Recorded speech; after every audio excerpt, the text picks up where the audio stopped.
Hey everybody, this is Chad with Nobody Else's Auto. It is 7 o'clock Sunday evening, time for Sunday Night Live Chat.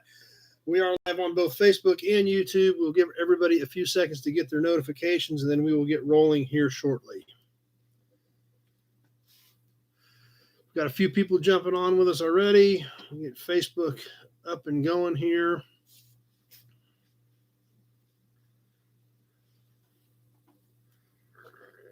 All right. Well, let's see what happens tonight with Facebook. Starting to connect. We don't show anybody on there yet, but I did talk to my internet provider. Lee's on Facebook, on YouTube. Lee's already back with us. Thanks for being here, Lee. But I did get a hold of my internet provider this week. They don't know when I'm going to get fiber, other than it's scheduled. It's scheduled. I don't know if it's scheduled for next week or next year, but it's scheduled. Jerry's on with us on Facebook. So Facebook is already giving me error messages, so I don't know what the deal is there. They did triple my internet speed. I went from like a 6 meg to 20 meg, a little over tripled my internet speed. But Facebook is already giving me error code, so it must be something on their end. But we'll see what happens. I've got it cranked way up on my end, so hopefully Facebook will somewhat hang in with us tonight. We will see what happens and keep our fingers crossed. Billy's on YouTube. Now, that is a sign you don't see very often anymore for public telephone. Glenn from Minnesota's on. Glad you made it, Glenn.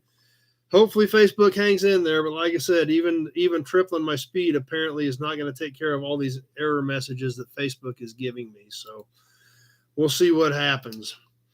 But no, that sign is actually an original porcelain double-sided flanged sign. You can't really tell it right there, but it's got a flange on it right there to where you would mount flat mount that would stick out, and you'd see both sides of it. So that it's kind of a neat piece. And there again, not necessarily an automotive sign, but a pretty cool sign, and definitely there again a look back into the past. So we'll see what happens. But Chris is on YouTube. Got some people jumping on Facebook. Like I said, I've tripled my speed on my end, but I'm still getting error messages on Facebook. So I don't know what the deal is with Facebook because, like I said, I over tripled my internet speed on my end to try to improve the situation, and I'm still getting error messages. William's on with us. Glad you made it, William. So anyway, what's been going on? Lots of things been going on. First off, next week, I'm going to try to get on next week. I've got a really swamped weekend next weekend, so it may be an abbreviated or a shorter version. We'll see what happens. We'll see how the weekend goes, what I've got time to prepare and have ready for you. But we'll try to do something, but it might be a little bit different next week. So just giving everybody a heads up on that in case something's a little different or I don't have a full episode built, depending on how my weekend goes prior to Sunday night. But so stay tuned. We'll see what I can get put together, and we'll still try to do something. SRCA drag strip. Obviously, a lot of you know that I'm pretty heavily involved in the SRCA drag strip here in Great Bend. They had their big Lucas Oil race this weekend, had 300 cars out here, and had a great event. Track was hooking hard. They reset the track ET record today with a top alcohol dragster. So looking good. Exciting things happening out there. Randy's on with us. Glad you made it, Randy.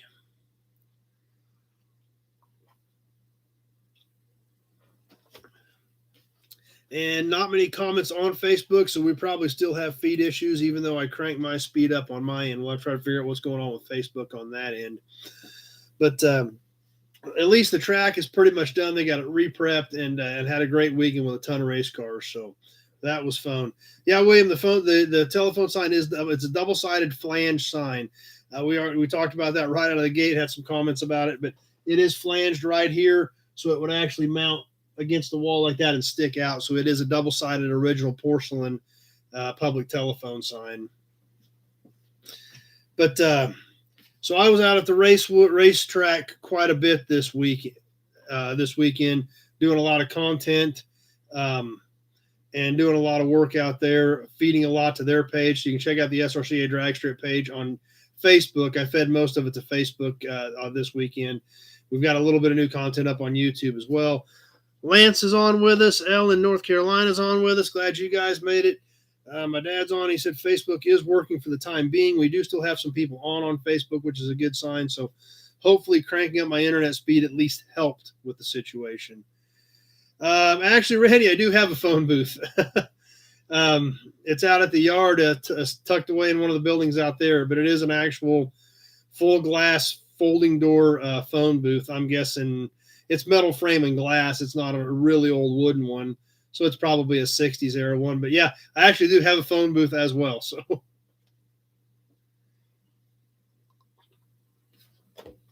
Matt's on from Wichita on Facebook. So hopefully Facebook's going to work. I mean, I'm still getting error messages on my end, but we've still got guys on. So that's a good sign. William just saw one, just a sign just like that at an auction. Yeah, actually, Randy, my phone booth is red trim. So we may have twin phone booths. I'm not sure, but still cool stuff. That definitely a sign of the past. Something that was kind of cool when we were in South Dakota. Old school made it. Glad you made it tonight. When we were up in South Dakota traveling a couple weeks ago, there's a lot of Sinclair stations up there. If you guys aren't familiar with Sinclair, they're still doing a ton of branding with Sinclair. And one of the Sinclair stations we stopped at, a lot of them have the they're making the big dinosaurs to put out front again. They actually had one of those dinos out front with a phone booth sitting next to it. So it literally kind of looked like a flashback to the past when we've seen that. Jerry, parts for 55 Plymouth. I don't have any 55s. I've got 156 is all I've got in that era of Plymouth, Jerry. Nick from North Carolina on with us. Glad you made it.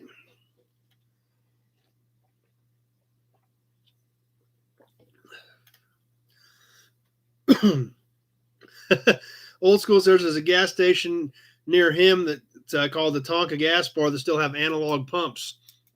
That's also going back a few days. Kind of crazy to think about, but that's getting back there. I've actually got some of those pumps that I've kind of been saving a couple of them just for the simple fact that they're going to be old as well. But anyway, a couple other things I wanted to talk about, a couple other topics I wanted to cover before we get into the magazine tonight. Number one's on. Glad you made it. Something else I didn't mention last week, and I probably should have, but I didn't. Something that, a little bit off topic, but somewhat car related was we lost Dusty Hill with ZZ Top. Listened to a lot of ZZ Top last night when I was working on getting tonight's episode put together, and just looking back from when I was growing up listening to ZZ Top, I was like, man, these guys pretty much had it going on. They played some really super cool blues-based rock and roll, made a ton of money, and went and built hot rods with their money. So I was like, man, that was pretty neat. Yeah, that's exactly right. Old school got a sad face out of old school immediately on that.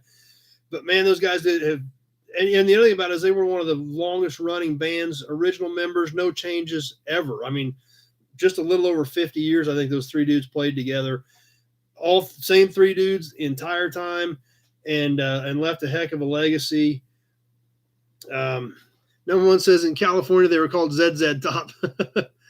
Randy's agreeing with us. It was a loss. Yeah, I mean, those guys just, you look back at everything that they did, and it was just, they stuck to their roots. They played good old school blues based rock and roll, and they built cool cars, and they used cool cars in their videos. So, they just kind of had it all going on. Old school says the co-founder of Kool and the Gang died yesterday too. Wow. So that's, and that's something a lot of those guys were losing them, a lot of them. But, like I said, I listened to a lot of ZZ Top last night while I was getting tonight's episode built, and just sat back and enjoyed it, and actually paid a lot closer attention than I usually see how talented those guys were. So talented. When you see them play and pay attention to them and really pay attention when you're watching them play, the talent those guys had was amazing. Number one, ZZ Top put hot rods into mainstream media. There is definitely some truth to that. When they, using that Eliminator coupe in those videos in the early 80s, it's a pretty cool deal.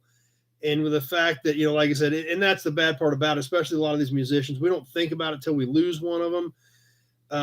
But man, they checked all the boxes when you like cars. cool music, cool cars, and that was just what the whole thing was. That's what they did.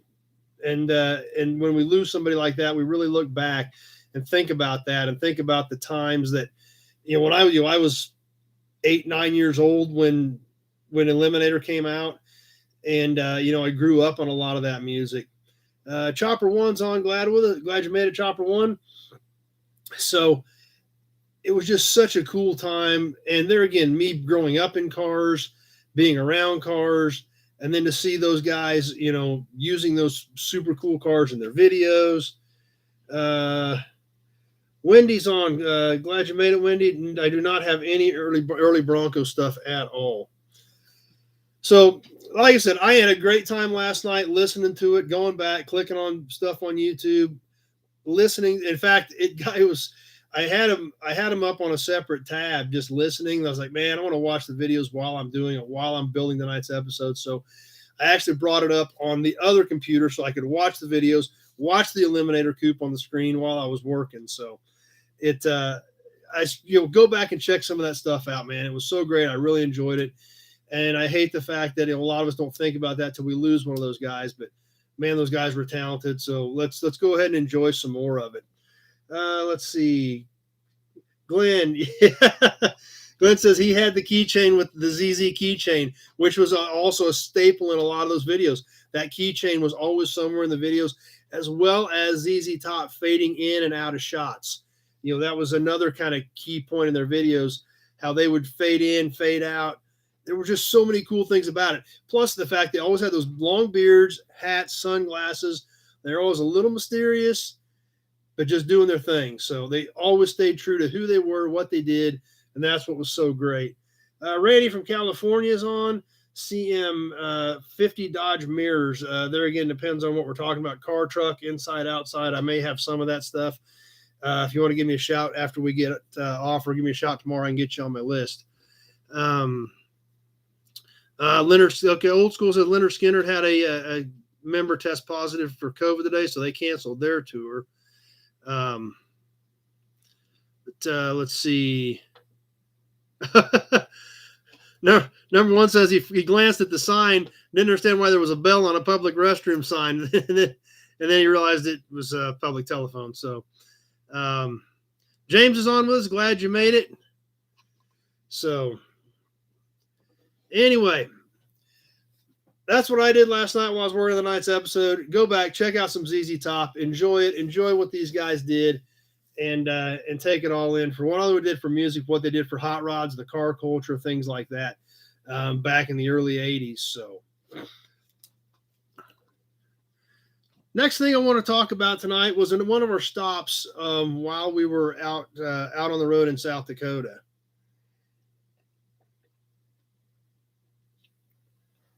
We went to the Pioneer Auto Show in Murdo, South Dakota. I don't know if any of you have ever been there or not.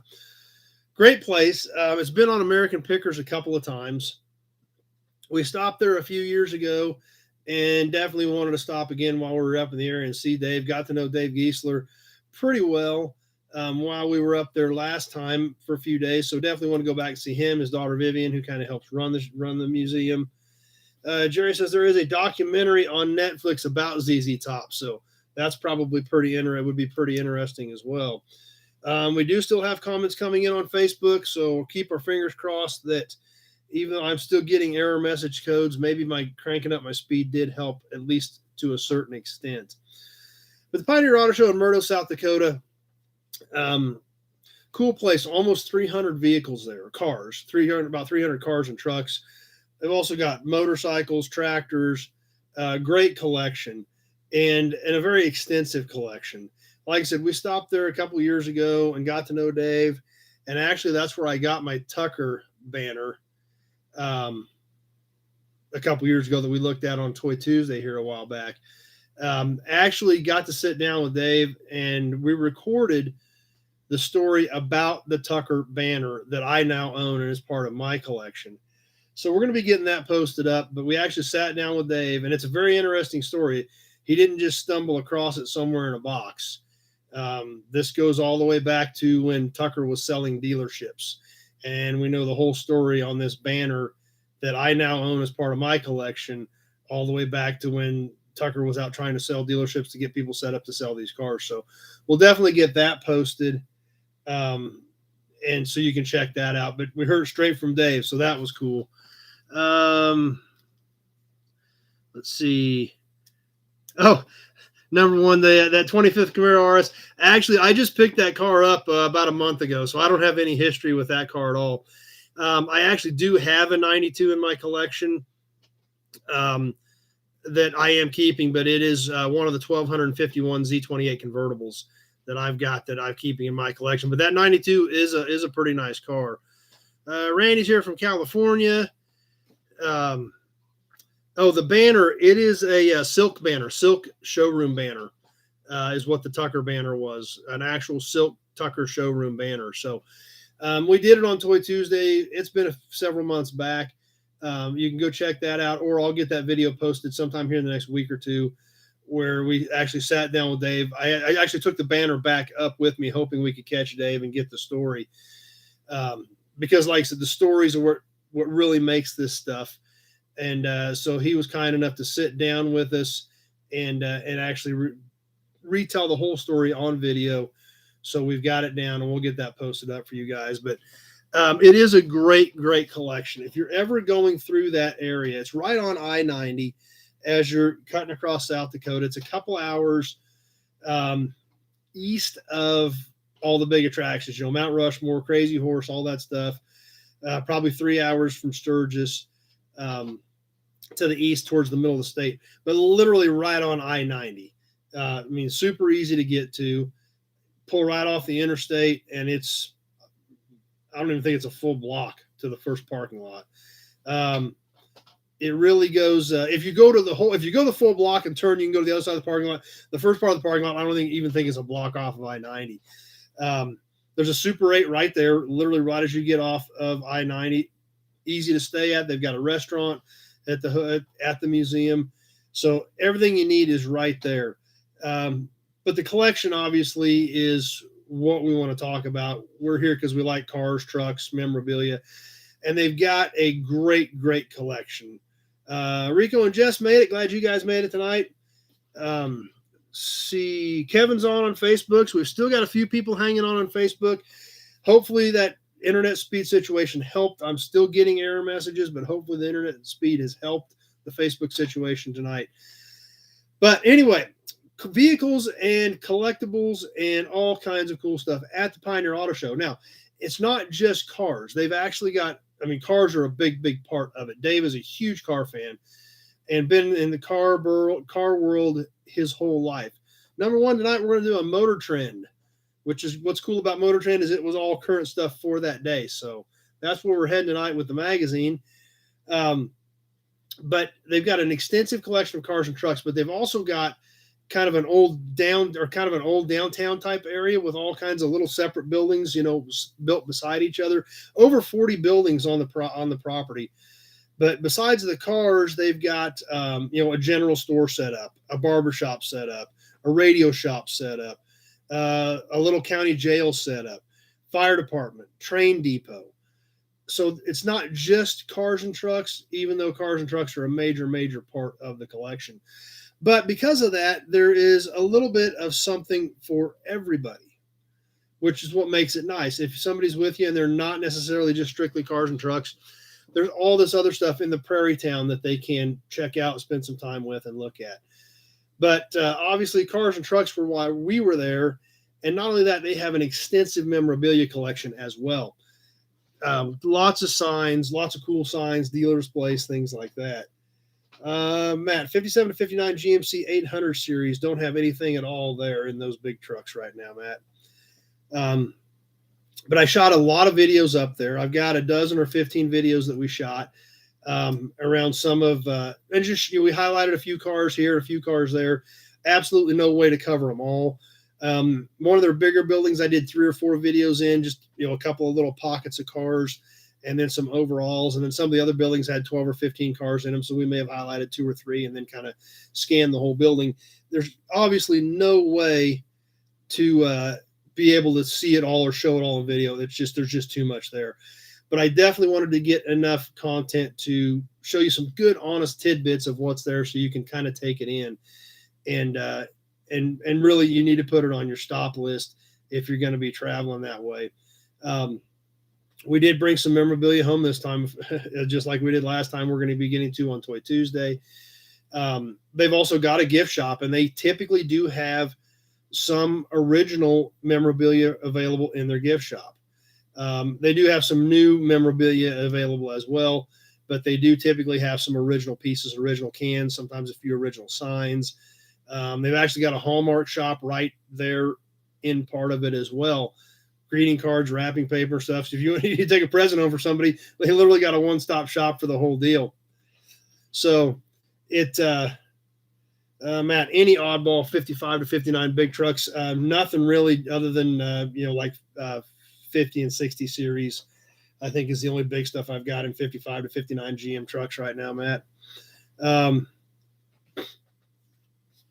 Dave in Daytona here. He's giving me a call about the blue big job. Yeah, give me a shout, and be more than happy to have a conversation with you about that truck.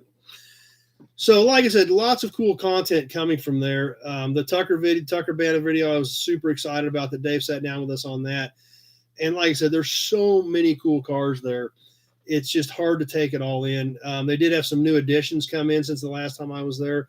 So they always do add to the collection as well as sell. They do sell cars. They have cars for sale right out front right now. They do have stuff in the museum for sale. If there is something in the museum that you really, really want bad enough, they may sell it to you. We actually bought a sign right off the wall this year. They're not deals by any means, but sometimes it's a cool enough piece, it's worth paying up for. And the piece we brought home, I thought was pretty cool, so we paid up for it, and we brought it home. And it's a neat piece. We're going to get to it on a Toy Tuesday here soon. But like I said, cars and trucks, some of the new additions they've had, they had a beautiful, like a 49 Hudson convertible come in, 33 or 34 Ford Roadster. Like a couple weeks ago, or within the last month or two, a Hudson Terraplane pickup, 36, 37 Terraplane pickup. That was pretty cool. That was a really cool piece. And like I said, that stuff wasn't there last time. So there's always something new, something different, something changing, something happening.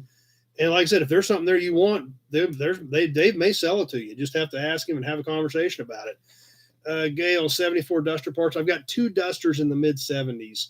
Not a ton left on either one of them, but if you want to give me a shout, I do have 2 mid-70s Dusters in stock right now. But like I said, I'm going to start feeding some of that content here probably this week. I'll probably get a video up there this week. Obviously, I don't want to overrun you guys with it. I'll just kind of start posting one a week here over the next several weeks and kind of start feeding some of that content out. But it is a great museum. It's a great collection. Dave, wonderful guy to deal with, great guy to hang out with. His daughter Vivian was super great and super easy to work with. And let's see, Derek, 6970 Grand Prix. I do not have any of those cars at all right now. I've got a few miscellaneous pieces left off of some, but don't have a lot at all for 69 or 70 Grand Prix right now.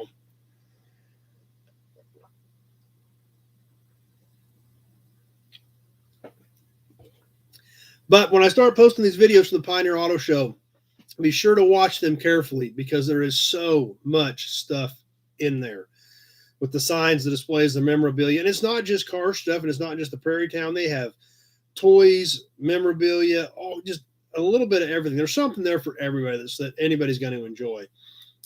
So it's definitely worth checking out. And like I said, when I start posting that content, be sure to take a good look at them, watch everything in the background, and really take it in because there is stuff everywhere. Some of those buildings that I've been in half a dozen times, and I'd walk in and then see a sign that I hadn't even seen before because there's so many of them. Big Job's on. Glad you made it tonight, at least for a little while, Big Job. But actually, you might want to stick around, Big Job. We've got a big job to talk about here shortly, but if nothing else, you can catch it later. But anyway, had a great time there. Wanted to let you know if before I start posting that content that I've got a lot of it, but I won't hit it all at once. We'll spread it out. Hope you guys enjoy it. And if you get up there, be sure to check it out. And like I said, great people. Some of the stuff's for sale, neat collection, and a lot of stuff. So, and you'll start seeing some of that when we start posting the videos. Lance, with scrap prices up or you clean out inventory, I don't really smash anything. I haven't crushed cars in several years. If I don't have to, even some of this stuff from the 90s, and we'll talk about a little bit of that here in a little while, I'm just sitting it out back. But I haven't crushed anything in a really long time. So I think the last time I sold any cars for scrap was probably 3 or 4 years ago. And the only thing that I've got right now that I would sell for scrap were some, I had some Hyundais that I let the fire department cut up for practice, some things like that. So that's about the only thing I've got that's even going to go for scrap. A lot of this stuff, we're trying to keep it. You never know what somebody's going to need something for. You never know what's going to be popular later down the road. Things like that. Look at all the guys that threw away Gremlins and Pacers because they didn't think anybody would ever want a Gremlin or a Pacer. But now they're getting pretty popular. So Rich is on with thinking about selling off a project. You always hate to have to deal with that, but sometimes you can't get to everything. James, parts for 37 Chevy panel. I don't have any panels at all in that era, so I don't have anything that's going to be at all. It's going to be specifically panel.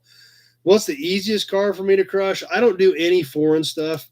I don't really have any use for any of it. Toyotas, Hondas, Nissans, that stuff I do not keep. Don't know anything about it. Don't want to know anything about it. Don't have any use for it. So that stuff I typically that's why, when the fire department needs something to cut up, that's why I give them some Hyundais and stuff so they could practice on them. But if you are curious as to how the Jaws of Life works, they did let me video some of that when they were cutting up those Hyundais. I do have that video posted as well. So that's kind of cool to see how some of that stuff works. And they let me try it. So, they got a big, huge hydraulic spreader, a hydraulic cutter.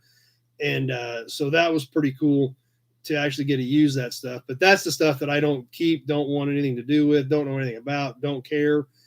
But a lot of this other stuff, Ford, GM, Chrysler stuff up in the 90s, early 2000s, if I come up with it, I've just been sitting on it. Because like I said, you never know what somebody may want or what may be popular down the road. As long as I can afford to keep doing that, I'll probably try to keep doing that. Sometimes I've got the room right now, and so far I haven't had to crush to keep buying stuff. But sometimes you wonder if you should, because you got to keep money moving. But so far I've been fortunate enough that I've been selling enough parts to not have had to just clean a bunch of stuff out.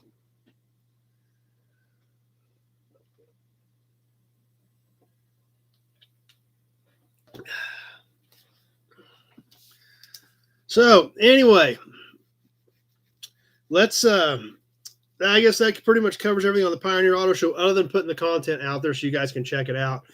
And like I said, I'll try to get one up this week, and even if I got a shortened version next week, maybe we can talk about what you guys thought about that video, about some of those videos as well. Dan from Defiance made it. Glad you got on with us tonight, just in time for the magazine. So if you want to hear more, if you want to hear more about the Pioneer Auto Show or anything like that, go ahead and catch the rest of it later, Dan. But we're just about ready to get into tonight's magazine and check out some really cool stuff from January. And I wanted to move forward a little bit. We've been doing some 50s and 60s stuff. We haven't done any 70s stuff in a while. So I got one from January of 1979 with the Fox Body Mustang paint in front of it. A lot of cool stuff in here.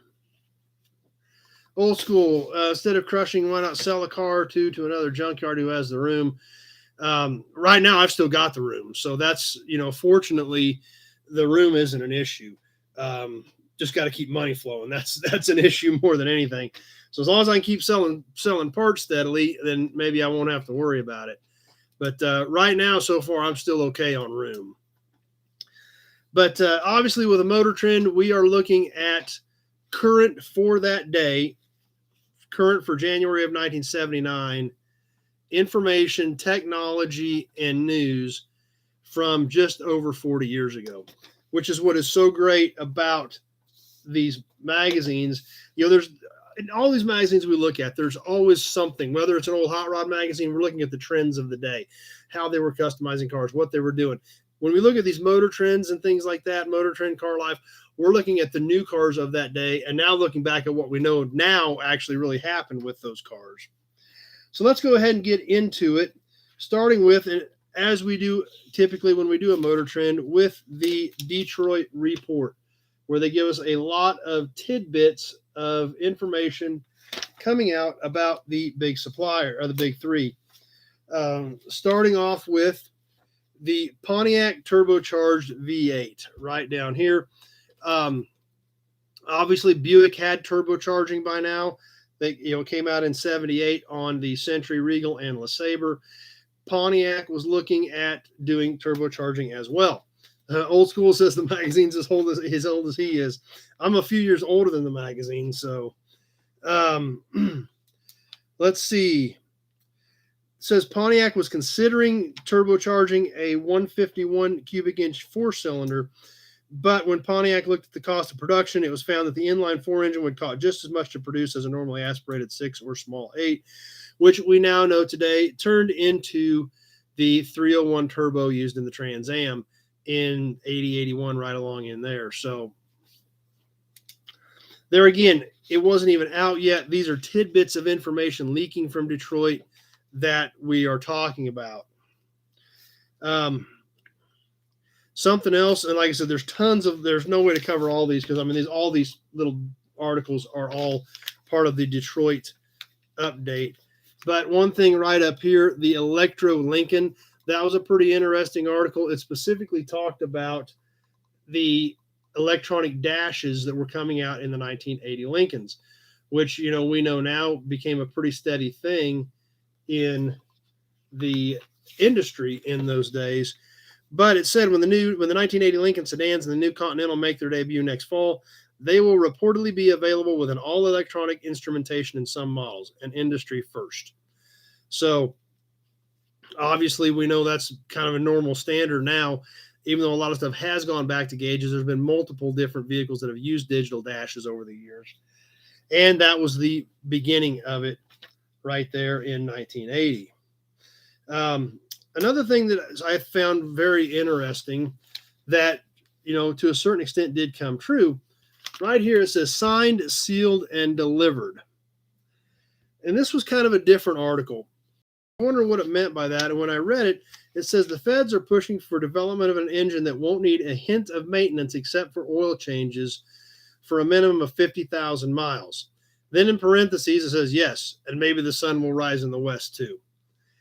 But when we look back now and we look at a lot of these engines, there's a lot of them out there that you don't really do much other than change oil for 50,000 miles. A lot of plugs will go 60, 80,000 miles today. And, and overall, a lot of the stuff's running 200,000-300,000 easily. So it's a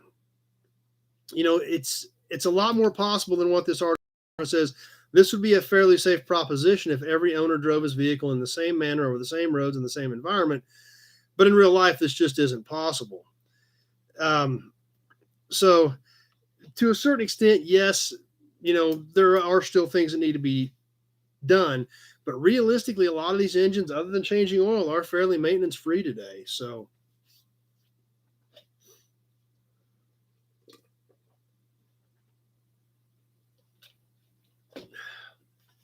kind of interesting when we see that and see how it was almost scoffed at the time. But, we do kind of see that today. Let's see. One other interesting tidbit of Detroit information. Kevin's on with us. Glad you made it. Let's see. Same old bag. Right down here, kind of in the bottom corner, literally called the same old bag. Some of Chrysler's cars, probably the LeBaron and Diplomat, will be fitted with the controversial passive restraints in 1981. This in light of the federal mandate for 1982, which is a direct order for all car makers to offer the wind bags, or some other type of passivity in full-size automobiles. By 1983, the same system must be available for intermediates and compacts the following year. All small cars will be so inclined. A lot of us weren't really familiar with airbags till the very late 80s and definitely into the 90s, before airbags really became standard. However, you're sitting here saying, oh, this is 1979. Wow, that's really early. No, GM had airbags before this. GM had airbags in the mid-70s as an option. Not a very popular option, never took off. But there are a few mid-70s, I want to say 75, 76 era Electras, maybe a few Cadillacs, a few things like that do have airbags in them. I've seen the factory literature on them. I've never seen one in person. I have heard there are rumors of some of those cars still out there. So airbags, we read about airbags in 79 and think, wow, I didn't realize it was that early. It actually started before that. So that was kind of interesting to see that little tidbit of where they were starting to become mandated or starting to look at mandating that stuff. So let's get into some articles here and check out a few cool things. Another real quick report we wanted to catch. This is called the Roving Report, which is aftermarket type stuff, the way it looks. Pickup nose job. Fisk Engineering of San Bernardino, California, is building a one-piece tilt front ends, narrower and lighter than the originals, for 73 through 78 GM pickups. The kit comes with a big rig grille, rectangular lights, and large signal light pods. The nose piece flares out to original body lines at the rear end to hook up properly with the body. Never seen one of these. I don't know if any of you guys have ever seen one of these, but cool. David W's on here with us. Glad you made it. Good picture of it, though. Aftermarket big rig nose conversion for 73 to, at the time, 78 GM pickups, because this magazine came out in 79. So, Ellen, North Carolina, so was it the government that forced the 468 disaster by Caddy? I don't know. I don't think they forced it. I think that was a working towards fuel economy regulation situation. Let's catch that here in just a second. So, but there's a great picture of the nose job, big rig front end, available for 73 to 78 GM pickups. But the Cadillac 468 deal, I don't think that was government mandated directly. I think it was a response to the government mandated fuel economy standards they were starting to really push in the 80s. And I think the 468 design was strictly for fuel economy. And we see it today. I mean, they use it today on almost everything uses it today. With cylinder deactivation. Technology obviously was not there for the 468. You've got to remember, GM didn't even go to computer controlled until 80 and a half. And at that point, it was still very, very antiquated for computer controls. So the 468 debacle, which is kind of what it was, I believe, and I haven't done a deep dive into this. I'm just going off of what I remember, was a fuel economy situation that did not work, but was a good concept because it is now being used in almost everything with cylinder deactivation. So I think that's how it came about. That's where it was going towards. Wasn't government mandated, but was working towards government. It was trying to develop a solution for a government mandate. Billy Harris had a Chevy 1-ton Wreckers with one of those noses on it. Great. So somebody on here is familiar with one of those noses. He said it made him easy for him to work on. I bet so. William says Revell had a model of that truck. Something else interesting to look for. Keep your eyes open for. Let's skip up here a few more pages and start checking out some of the car reports on new cars for this era. First one we're going to catch, the Pontiac Grand Prix SJ. Obviously, G-bodies have gone bonkers in today's market. Grand Prix, Regal, Cutlass, Monte Carlo, 78 to 87, the G-body platform, super popular cars. So it was really cool to see one of these in the magazine to catch it on an article. Tina, looking for a few parts for a 94 Shadow. I might have one of those. I've got one Dodge of that era, and I think it might be a Shadow. If you want to give me a shout, tomorrow morning I can get you on my list and see if that's what that is. I've got one little Dodge in that era. So let's see. Number one says 468 was engineered for a certain fuel. Bean counters forced it into unleaded production. Okay, so that was part of the issue then as well. Is it didn't work as well with unleaded fuel. So, okay, my dad just chimed in and said, well, from what he can remember, that what I just said was pretty much right with the 468. They were designed for fuel economy standards. My dad was a service manager at a GM dealership, Buick Olds Cadillac store at that time. So apparently part of the engineering issues were the different types of fuels, is why it didn't work, but it was designed to try to compensate for new federal fuel economy standards that were coming. So, but there again, and that's what I love about this is you guys bring something up and we all learn something. But with the article about this Grand Prix, this is what I thought was so cool. Obviously, anything G-body in today's world is super hot, and you always want to catch G-body stuff. But what was so cool about this article on this Grand Prix and what made it stand out is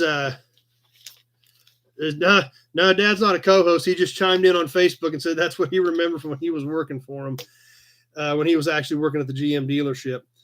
But this Grand Prix, what made it interesting, for one thing, and I'm not sure what the deal was with this, it had wire wheels on it. And but what was even more interesting was a factory 4-speed. 79 Grand Prix SJ factory 4-speed. Yes, a 4-speed manual was still available in some of the G bodies when I was in high school. One of my buddies, his brother, had a 78 Monte Carlo factory 4-speed car. So I thought that was really interesting. And plus the fact this car had wire wheels on it. And I've never seen wire wheels on one. So I don't know if somebody had modified this right before the road test or what the deal was. But it was kind of interesting that it was a factory 4-speed car. It was a 301 Pontiac V8 with a factory 4-speed. So let's see. Old school. Looking at Google Maps and spotted an old 50 steak truck in Ash Grove, Missouri. That's quite a ways away from me. That's several hours away from me. I'm right in central Kansas, right in the middle. I am minimum of 2 or 3 hours from, if I went north or south of Nebraska or Oklahoma, I can be in either one of those states in a couple hours. Missouri or Colorado, I am 3 to 4 hours to the border. So I'm right about in the middle of the state. So that's a pretty good jaunt for me.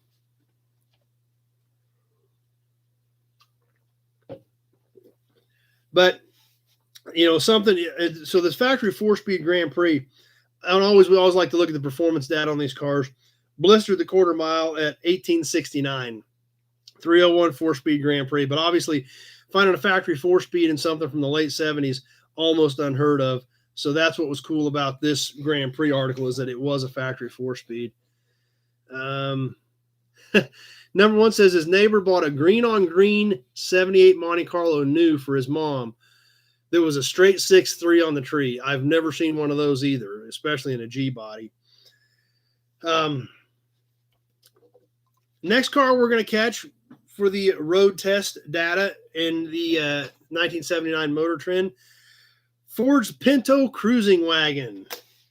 Yep, the Ford Pinto Cruising Wagon, custom stripe package, slot wheels, porthole side and window in the back. The Pinto Cruising Wagon, super neat. There again, cars that nobody ever thought would have caught on. Nobody cared. And today they're kind of neat. They're different. They're neat. This was the sporty Pinto wagon, I guess you can call it.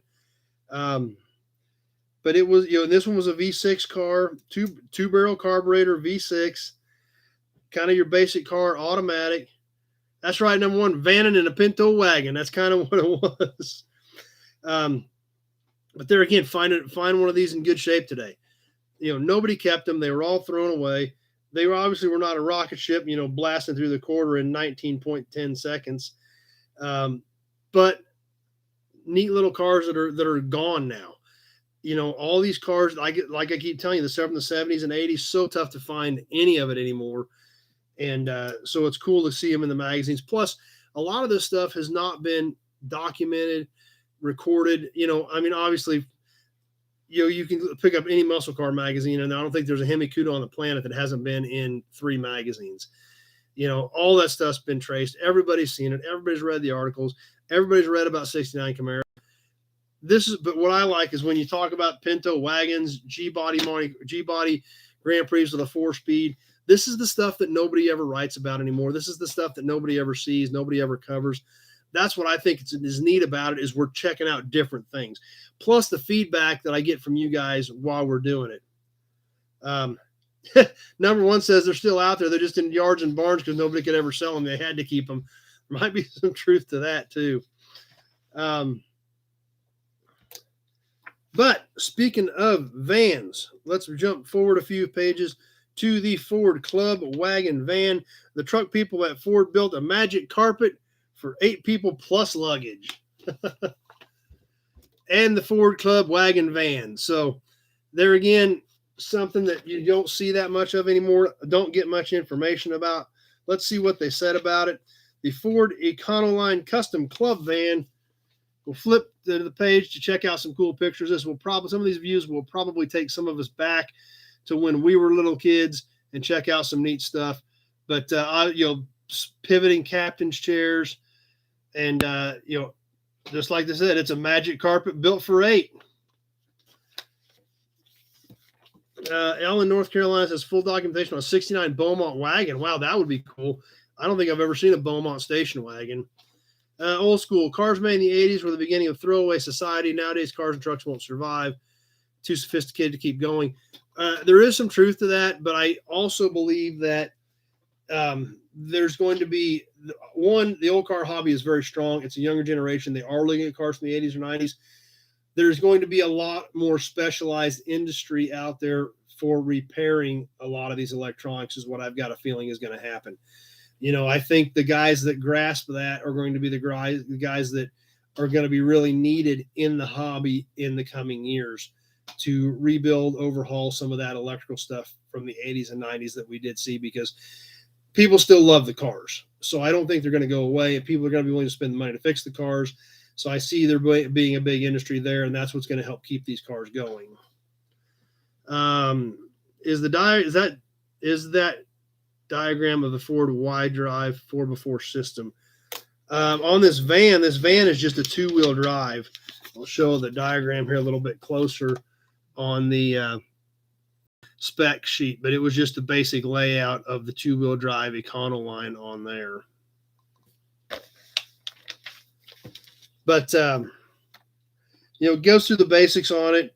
This was this van was a 351 automatic 2-barrel carburetor, just your base hauler. They got away from these full-size vans and now obviously going to more cargo type stuff.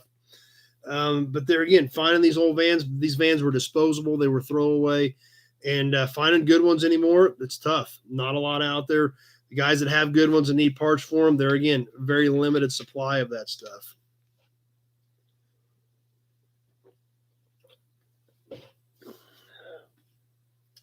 The next article we're going to catch, and this is a great article. This article was so great, we've even got a full color picture on this article. The GMC Street Coupe 454 step side pickup. Have never seen one of these. Don't know if it made it into production. Would love to know if anybody knows anything about them, whether they ever did make it into production, or if anybody knows anything. Old school, got any Pintos in the yard? I've got a couple of Pintos. I think I've got 2 of them right now. But here it is in full color, the GMC Street Coupe. Great picture. Number one, boogie vans, passenger vans, custom cabin cruisers are hot in Canada right now. Those old conversion vans, old school conversion vans, super cool deals. But full color picture of the 454 GMC Street Coupe step side pickup. Now, I don't know much about these other than what I read in the article. I would love to know if these made it into production, if anybody knows anything about them, if anybody has one, has seen one, owned one. But these things were like really, really fancy. Not only did they have a 454 in them, they came with everything, full power. It was basically a full meal deal package, and you got about everything with it. It is a truck version of the great muscle cars of an era past.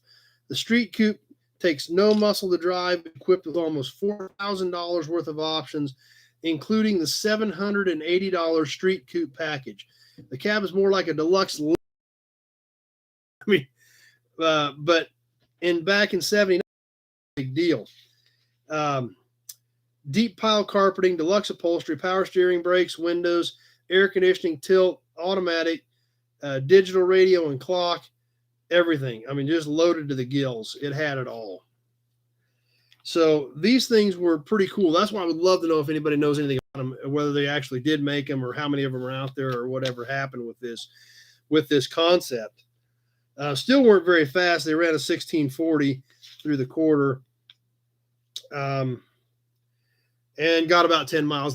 So that would have probably made them not very popular by themselves in 1979. But still, super cool pickup, super cool package. Just don't know if they ever made them, if they ever made it into production. Obviously, probably designed to compete with Little Red Express, the Warlocks, things like that. I'm guessing is where they were going with that concept, but don't know anything about them. Number one, sometimes executives would pay magazines and newspapers to run articles on vehicles they couldn't get approval for, so the public would ask for them and then they'd make them. And that's a great point, number one. And that is 100% true. That stuff did happen. Maybe this is a great example of that. I don't know. Something I've never come across in person. Don't know much about them. So that's why the article really intrigued me. That could be 100% right. It could have been somebody's concept and say, let's push this out there. Let's send some press releases out. Let's see if we can get him to run it and see if we can generate some interest. But that's another good thought. Maybe it could have been something like that as well. Next article that we're going to catch, and once again, we're in 1979 is where we're at. And this article is entitled The $5,000 Supercar. They're waiting for you in the want ads. So what they basically did for this article is they went to the classified ads of, I think they were in California, actually, is where they were looking when they started digging this out for these examples. Number one says, like John DeLorean and the GTO built it out of the parts bin and raced it on Woodward Avenue. Yep. And that's there again, some of those guys pulled some things that kind of slid some things out of the table to get a lot of these cars built that today, are legendary. And that's how legends became legends, But I think this was in California is where they were looking for these examples. LA Times, I believe, was the paper that they were using, looking at the $5,000 supercar. Now, you got to remember, in 1979, $5,000 was still a pretty decent chunk of change. That still pretty much bought you a new car. But they're looking at sporty and performance cars for $5,000 or less. So in 1970, you got to remember, these are essentially 6, 8, 10, 12-year-old used cars that we're talking about at this point. And here's what they found. 4 Jaguar XKE coupes and 1 Roadster for $5,000 or less. 9 Firebird Ram Air 400s, and a whole squadron of first-generation Firebirds, convertibles, and coupes.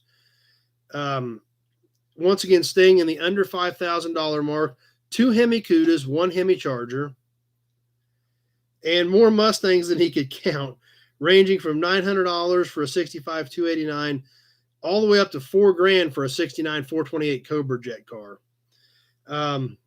Something else to mention besides that were the Shelbys, which in 1979 the Shelbys were running slightly more than $5,000, but he said all were close enough to where you could probably negotiate a deal right around $5,000 on Shelbys.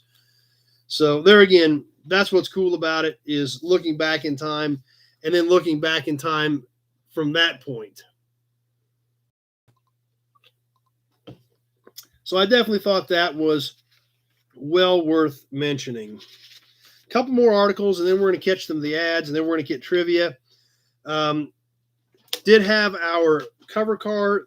They had an article on the cover car, the Indy Mustang pace car.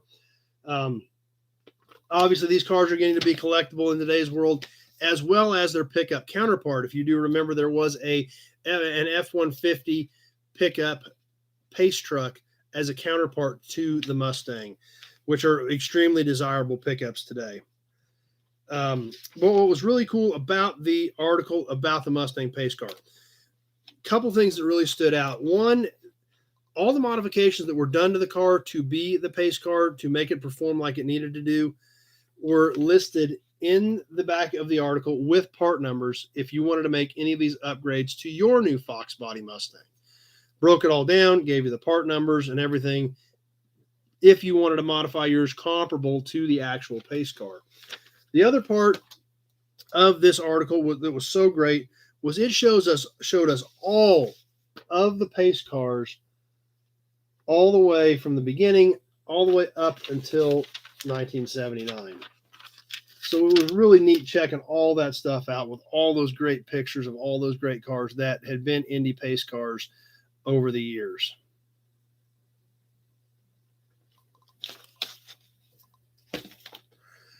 One other thing that we want to catch, the Truck of the Year, Motor Trend Truck of the Year for 1979. We'll check out some of the contenders here.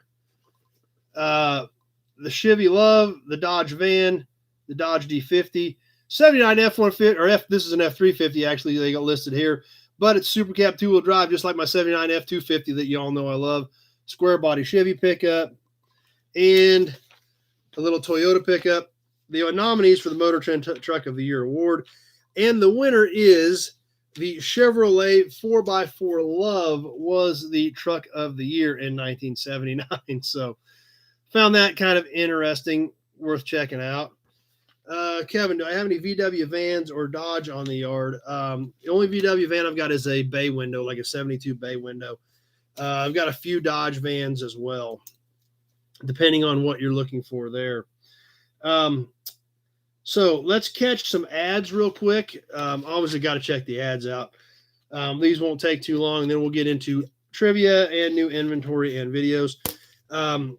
First ad we're going to check out in full color, a car that we absolutely never see anymore and almost have forgotten about. Introducing America's great new efficiency machine, the Olds Cutlass Salon. How many of you remember that little hatchback-shaped G-body Cutlass? I remember some of them back in the day, not a lot of them. They actually made this in a two-door. They actually made this in a 442 two-door version. Cars you never see. Let's see. Remember, we're in the 70s. We're checking out our 70s magazines. So we have our mandatory in all magazines from the late 1970s. I'm not sure if you were allowed to publish a magazine in the late 70s without the mandatory Wild Turkey ad. We've talked about these before. I remember when I was a kid, I think every magazine in the late 70s had this ad with the flying turkey for Wild Turkey whiskey. So we're in that era, had to bring that up again.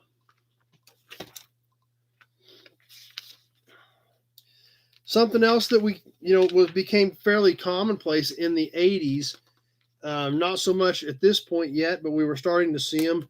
Recaro seats, a sporty type, racing type seat that we saw in a lot of production cars. Trans Ams use these as available as an option, but the Recaro seat had their own ad, full page, just for their new seats.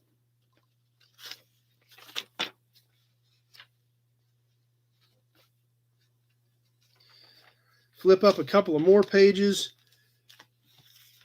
And back to our vans. Out front in vans, Ford. This is a little fancy one. It kind of matches the Pinto wagon. It's got the little porthole window in it. They're striping it up right in the ad. Got some custom Ford vans down here at the bottom. Great looking color ad for the Ford vans there. Number one, the family that owned Wild Turkey also made magazine style paper. So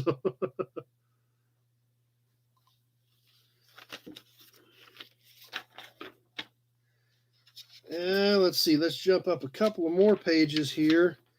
And if the Ford van ad, it's almost kind of like, okay, let's take a quick look at our Ford van ad one more time. And now let's flip to the Chevy van ad. I don't know if they did that by design or by accident. Exact same color scheme, similar type stripe package on the Ford van versus the Chevy van in the same magazine, about 5 pages apart. So somebody may have gotten in trouble for the layout over that one. I'm not sure, but I probably doubt any manufacturer was probably very excited to find out that they had an identical ad running to their competitor 5 pages away in the same magazine. Let's see.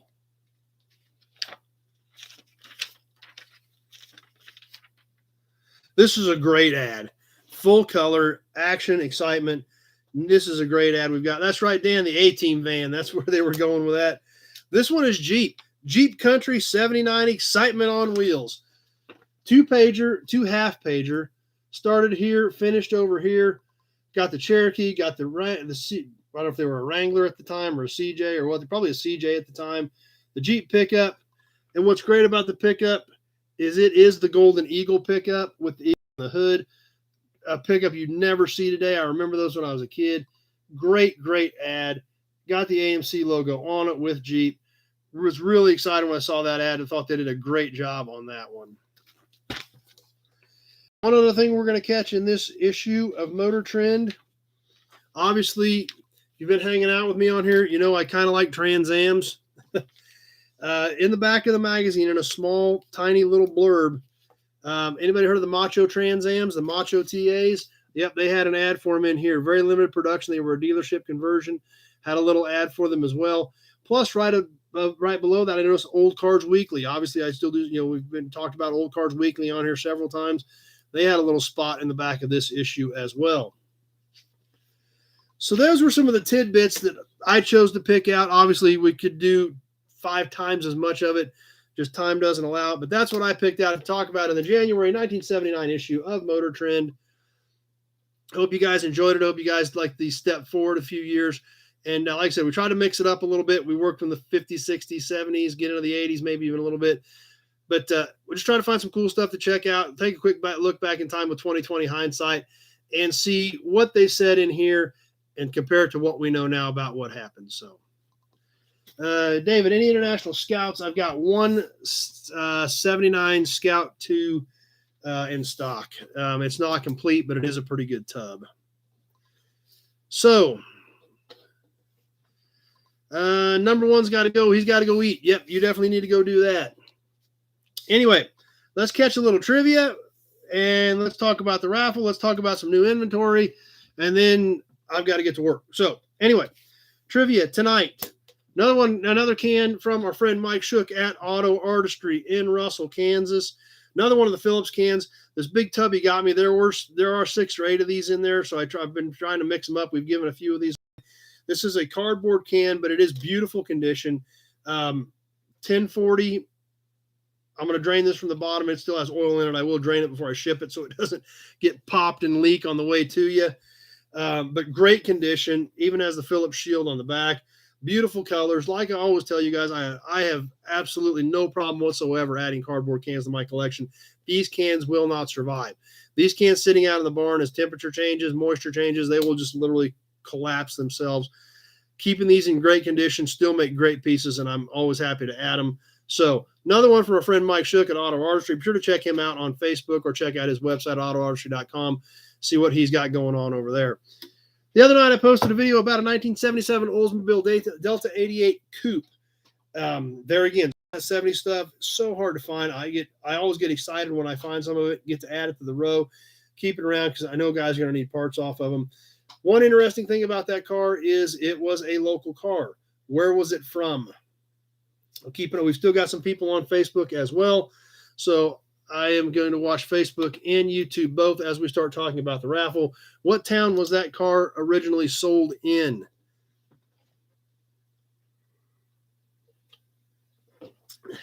Now, this month's raffle, we announced it last week. I hope you guys liked it. I've already had a handful of guys jump in. Here it is. I got a few guesses coming in. I don't know if we're getting close or not. It's kind of close, but not the right one. What town was it?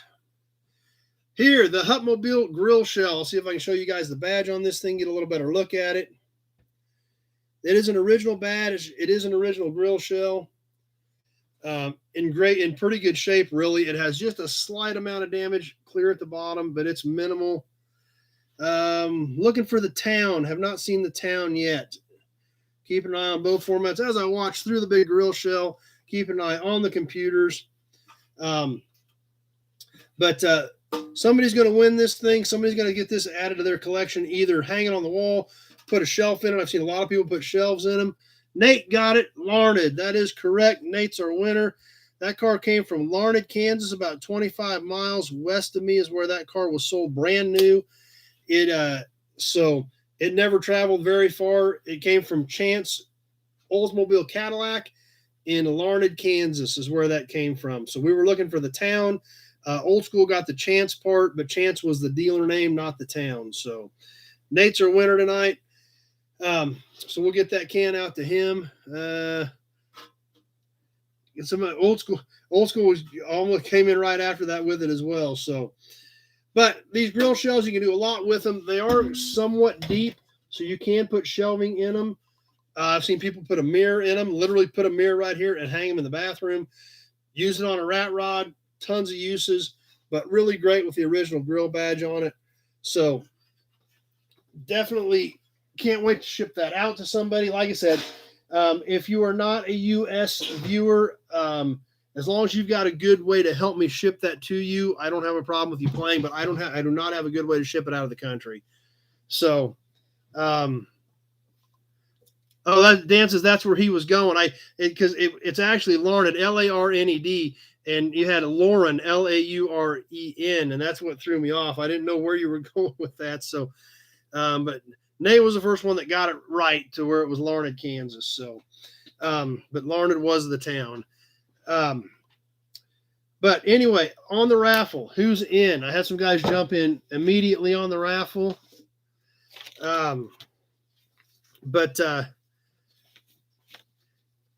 Old School won last week too. So old school's winning too. So actually, I think you haven't won in quite a while, Nate. Because Old School got one last week. So, it's whatever you guys decide. But Ironhead's on. What year is that? I don't know. I don't know what year of Hutmobile that's off of. I'm guessing it's probably late 20s, early 30s, because it is a bigger shell. Some of the teen stuff in the early 20s was a lot physically smaller diameter. This is a pretty good sized grill shell. So I'm guessing it's probably a late 20s piece, but a neat piece. But who's already in? Bill Wagaman is in. Alfred Dulude, Dulude.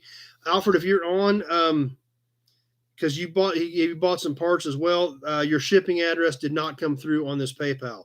So give me a shout if you're on so I can get your shipping information for your t-shirt and those parts. But you are in the drawing. Lee is in the drawing. Lee Carr's in the drawing. And James Erickson. You guys are all in already. So everybody go ahead and get your chances in. Like I said, we're going to give that thing away at the end of the month. And I still haven't picked out a second prize. And I don't even know if I'm going to yet. I may surprise you at the end with the second prize. I'm kind of debating on how I want to do that. We will have a second prize for the second name that comes out. Just haven't decided what I want to do yet. So we'll see what happens there. But those guys are all in and have it all. Those names are already filled out in the big Buick oil can right now. They're already in there. So everybody on this stack that I just read out is on there. Jerry, where do I send the check for the raffle? That information is in the text part of the post, both on Facebook and YouTube. When we get done here, if you go back and check the information or the text for this live, that address is in there. If you've got any questions, you can give me a shout back. The number's on the page as well. Old School, do I have any red lines? I've got a lot of red lines. So yeah, we've covered red lines several times on Toy Tuesday. Haven't done any in a while, but yes, I do have a lot of red lines as well. Let's see. What else we got? New inventory and new videos to talk about. Like I said, be sure to get your chances in. We've got a few weeks yet. We'll give it away at the end of the month. I haven't decided on what date yet, but I'll pick that out, and we will have the second name comes out of the bucket's going to get something as well. What did I pick up this week? 1965 Chevy Bel Air 4-door. Had that come in. Brought a couple of trucks in that are a little bit newer, and there again, I'm trying to think forward here. 97 Chevy extended cab four-wheel drive pickup and 99 Suburban. And got the calls on these, and I'm kind of trying to think, what do I do? Are these worth messing with? But what I got to thinking about was 10 years ago, how many square body Chevy pickups did I not pick up that I passed on because there really wasn't a lot of people wanting parts for them yet? So I went ahead and picked both these up. The 97 pickup's a little rough. The 99 Suburban's pretty slick. They said tranny went out of it and they parked it, bumped a little bit in the right front corner, but there again, I'll put them out in the row and they'll at least be here. And if nobody ever does start drifting towards them, I can always crush them. But I think that at some point people are going to start drifting towards them. That's right, old school, and that's how I look at them. Can I buy them right enough where I can justify sitting on them? And if I can, that's what I'm trying to do. And that's why I don't like, I'm trying not to crush stuff on a regular basis. Look long term. What are people going to want in 5 years? What are people going to want in 10 years? That's how I look at it. And yeah, like Jess says, those will be popular soon. And I'm thinking, you think back and you say, what era of Chevy pickup has not gotten popular? And I can't think of one.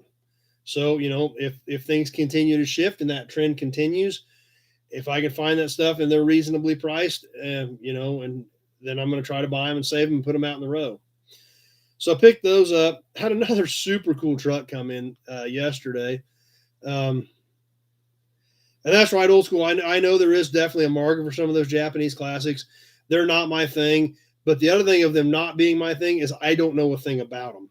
So, when I don't know a thing about them, like I said, I've got that 280Z that came in with a batch of other cars.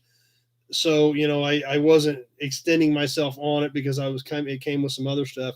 But I don't know anything about them. I don't know what's good and I don't know what's not good. So that's another reason for me to stay out of it. Like Jess says, she's already hearing young kids talking about 90s vehicles. Dan, square bodies are bigger. Square bodies, I think, are big everywhere. But I look back 10 years ago at what I passed on because it was a little rough and there's not a lot there. There's not a lot of people buying parts for them right now. So I passed on a lot of them, and now I wish I hadn't. So I'm trying not to make that same mistake twice and trying to gather up some of this other stuff. So. But the other truck that came in yesterday, and we've got a video shot on this, Big Job Ford. I think it's a big job or a Super Duty. I don't remember exactly when they went from the Big Job moniker to the Super Duty moniker. But it's a cool truck. Late 60s era. It was probably like an F800. Nice truck. Runs. It's gas engine. It was restored several years ago, but it has been sitting outside, so the paint needs buffed out and touched up. But it's got a bed on it, a big fancy aluminum bed with a trailer hitch in it. It's a cool truck. I can see this thing pulling into a Shelby convention with like a 2-car slant behind it with a pair of Shelbys behind it, because it literally is 1968, 1969, or better yet, a pair of Cobras, something behind it, because literally this thing could be like a team transport type truck. So it's a neat piece. And like I said, it runs, drives, just needs a battery and some things like that. It's been sitting for a couple of years, but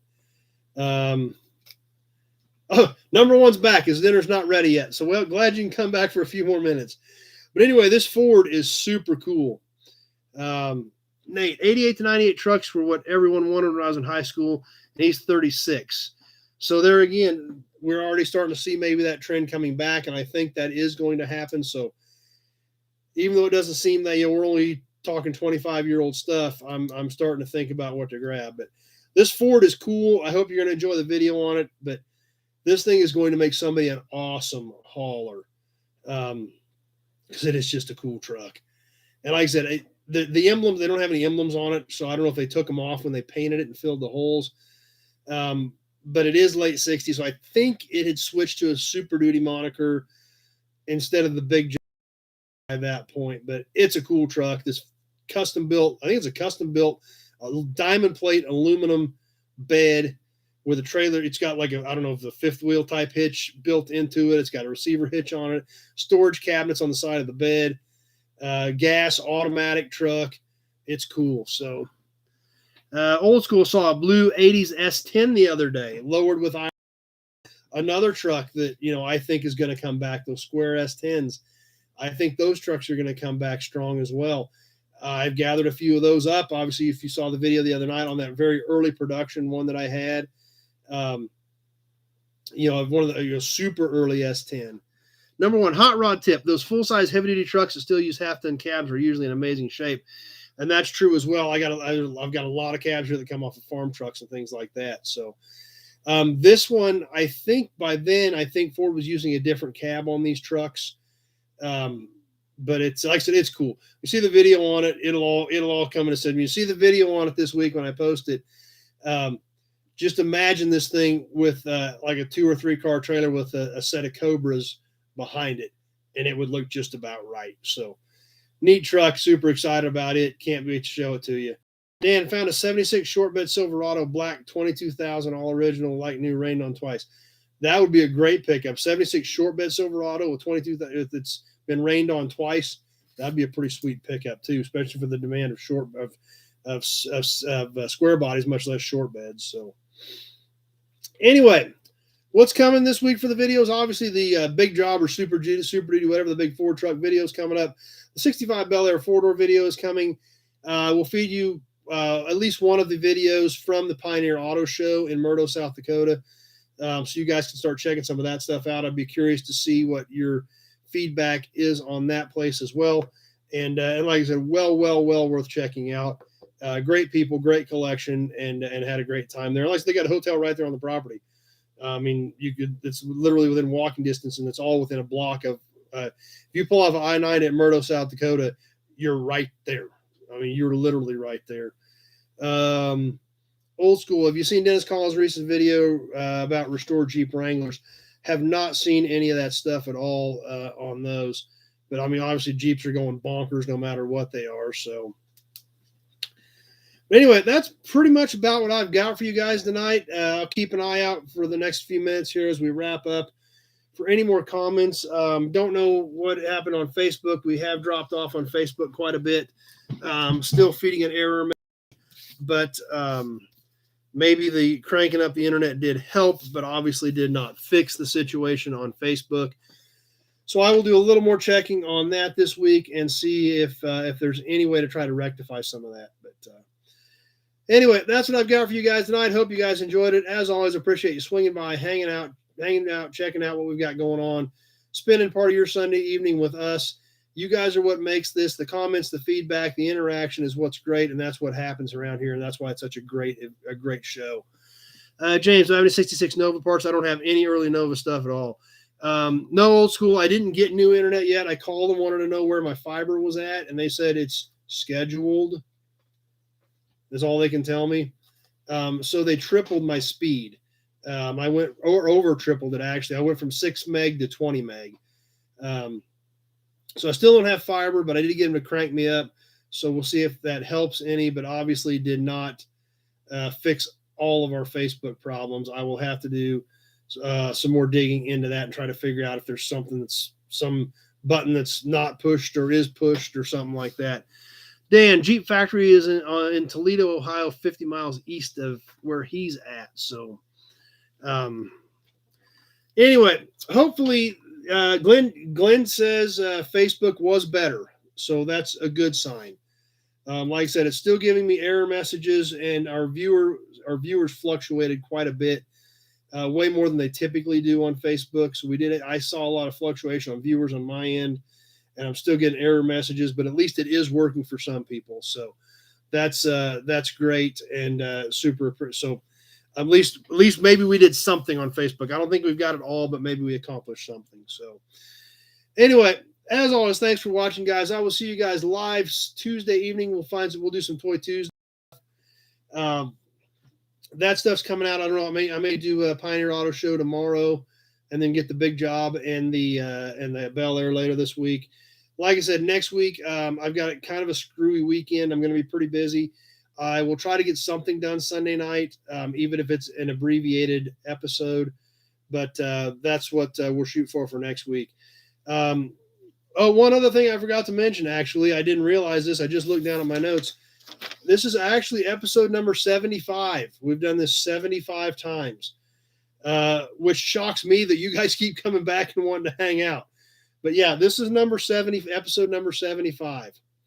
So thanks to all you guys. Thanks for your support. You're the guys that want you. All of you being here is what makes this happen, and what has really made this something. So, anyway, that's what I've got going on. I'm going to bail off. I've still got a lot of work to do yet tonight. Thanks for being here, everybody. I appreciate you stopping by. I appreciate you hanging out. I appreciate you spending some of your evening with me. And we will see you this week with more videos, and definitely hope to see all of you back here next Sunday night at 7 o'clock for Sunday Night Live Chat. Thanks for swinging by, and thanks for watching, everybody.